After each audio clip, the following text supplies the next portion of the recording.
ලොව ප්‍රකෝටිපතියෙකු මෙන්ම Donald Trump ජනාධිපතිවරයාගේ සමීපතම හිතවතෙකු වුණු එලෝන් මස්ක් ට්‍රම්ප් පරිපාලනයට සම්බන්ධ සියලු කටයුතු වලින් ඉවත් වන බව පසුගියදා නිවේදනය කළා.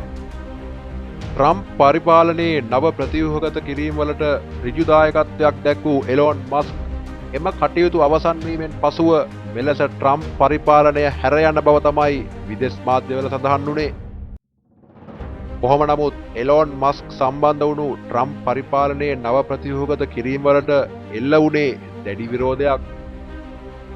ලොව පුරා සෑම රටකටම නව තීරුබදු බැනවීමට ගත් තීරණය ඒ අතරේ ප්‍රධාන වුණා. මේ අතරතුරේ ජනාධිපති ඩොනල්ඩ් ට්‍රම්ප් විසින් තීරුබදු පැනවීමෙන් ඔහුගේ අධිකාරී බලය ඉක්මවා ගිහින් කියලා තීන්දුව කරපු ඇමරිකානු වෙළඳ අධිකරණය ට්‍රම්ප්ගේ තීරුබදු පැනවීම අත්හිටවනු ලැබුවා. එවන් තත්ත්වයක් තුළ තමයි එලෝන් මස්ක් ට්‍රම්ප් පරිපාලනයෙන් මෙලෙස ඉවත් වීමට තීරණය කළේ. එලෝන් මස්ක් ට්‍රම්ප් පරිපාලනයට එක්ුණේ රජයේ කාර්යක්ෂමතා දෙපාර්තමේන්තුවේ උපදේශකවරයෙක් විදිහට දින 130ක කාලයකට. ට්‍රම්ප් පරිපාලනයේ වියදම් අඩු කිරීමේ කාර්ය සාධන බලකායට ඔහු නායකත්වය ලබා දුන්නා. එසේ වෙතත් එලෝන් මස්ක්ගේ දේශපාලන ක්‍රියාකාරකම් ජනතාවගේ විරෝධතාවලට හේතුණු බව නම් රහසක් නෙවෙයි. එලෝන් මස්ක්ගේ ස්පේස් එක්ස් සමාගමේ සිහිනයක් වුණු ස්ටාර්ෂිප් රොකට්ටුව අභ්‍යවකාශ ගත කරලා විනාඩි 35කින් විනාශ වී යන්නෙත් මේ අතරතුරේදී. ඒ වගේම යුරෝපා මෝටර රථ වෙළඳපොලේ ටෙස්ලා වාහන අභිබවමින් BYD වාහන ජනප්‍රිය වීමත් BYD රථ අලවිය ඉහළ යාමත් එලෝන් මස්ක්ගේ කනස්සලට හේතු වෙලායි තිබුණේ.